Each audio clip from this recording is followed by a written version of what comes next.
Le monde doit aller vers une révolution. Et la vraie révolution qui va sauver le monde n'est rien d'autre que la révolution des consciences. L'humain naît et grandit auprès des autres, dans leur milieu, dans leurs habitudes. De leurs paroles, ils héritent les mots. De leurs habitudes, ils l'influencent. L'homme né innocent, disposé à être façonné à la volonté des siens. Quelle lourde responsabilité de la société envers cet être de Dieu, au cœur si fragile, à ses yeux si scintillants, à ce sourire si pur, ce corps si fragile. C'est bien sûr cet innocent d'hier qui tue aujourd'hui à coups de couteau, de fusil en passe. C'est cet être de Dieu qui brille aujourd'hui à mille feux à l'utilité des autres.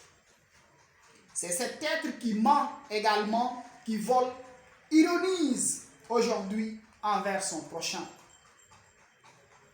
C'est ce bébé d'hier qui aujourd'hui ne pense qu'à sauvegarder ses intérêts personnels et ceux de sa famille restreinte. Le maître mot de toute révolution émane de la responsabilité des doctrines et de l'injustice. Il n'y en a aucun comportement. Il n'y a aucun comportement gratuit chez les humains doués du minimum de raison. Il y en a qui supportent le mal pour un prétexte devenir, pour un futur radieux, disent-ils. Ainsi les calculs. Le silence face à ce qui doit être dénoncé. Il est évident que chacun doit impérativement penser à lui dans un tel contexte. D'autres, par contre, prônent la voie de ce que j'appelle la pureté, la vérité, la dignité. Ils arrangent tout le monde, ou du moins la grande masse calculatrice de ses intérêts personnels. C'est justement parce qu'une telle personne se démarque de la société qu'elle crée l'exception.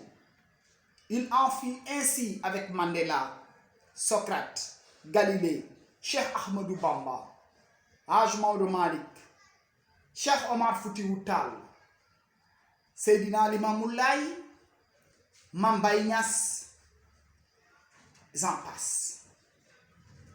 Une exception, c'est ce qui permet de distinguer le vrai du faux. Bien sûr avec le temps. Le riz brisé contient des graines noirâtres que la cuisinière prend le temps d'enlever. Creuser la réflexion doit inéluctablement nous faire comprendre que la différence d'opinion n'est pas une insulte à l'humanité. L'humanité est en perpétuelle recherche de son demain, alors qu'elle brise les pas de son succès d'aujourd'hui. La brisure des pas du succès reviendrait à mettre dans chaque science une dose de conscience. Mettre dans chaque discours une dose d'honnêteté. De juguler à tout acte une certaine dose de bonne foi. La révolution née de l'injustice est la conséquence de l'offense à la dignité matérielle, morale, intellectuelle ou physique d'une personne ou d'un peuple bien donné. Ces conséquences qui ne sont que l'illustration saine des rapports qui doivent... Ces conséquences qui ne sont que l'illustration saine qui doivent régir les rapports entre les humains dénote parallèlement les rapports entre gouvernement, gouvernant et gouverné,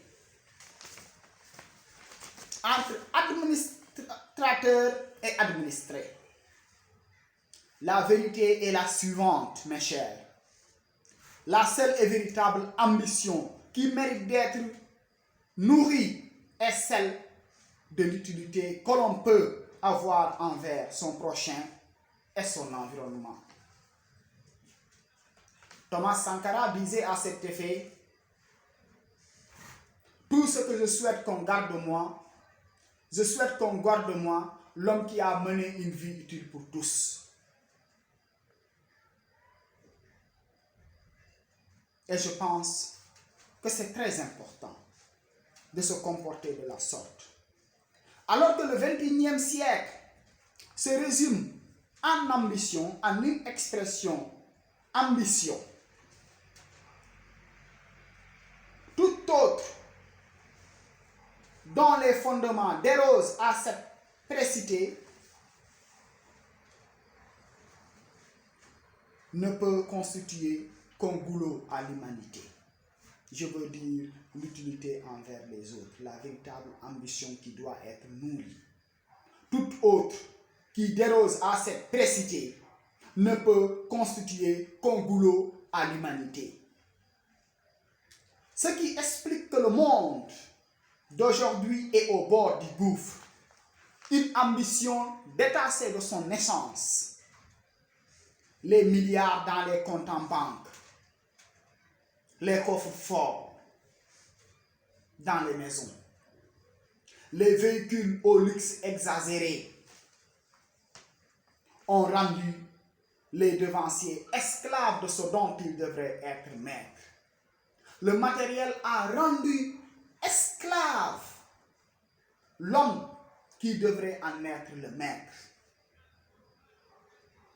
La révolution est imminente. La révolution est actuelle. Et la révolution doit être urgente et constante. Merci. Je voulais partager avec vous, ma pensée par rapport à ce qui crée tout ce méli-mélo de sentiments, de cacophonie, de tueries, de suicides, d'assassinats.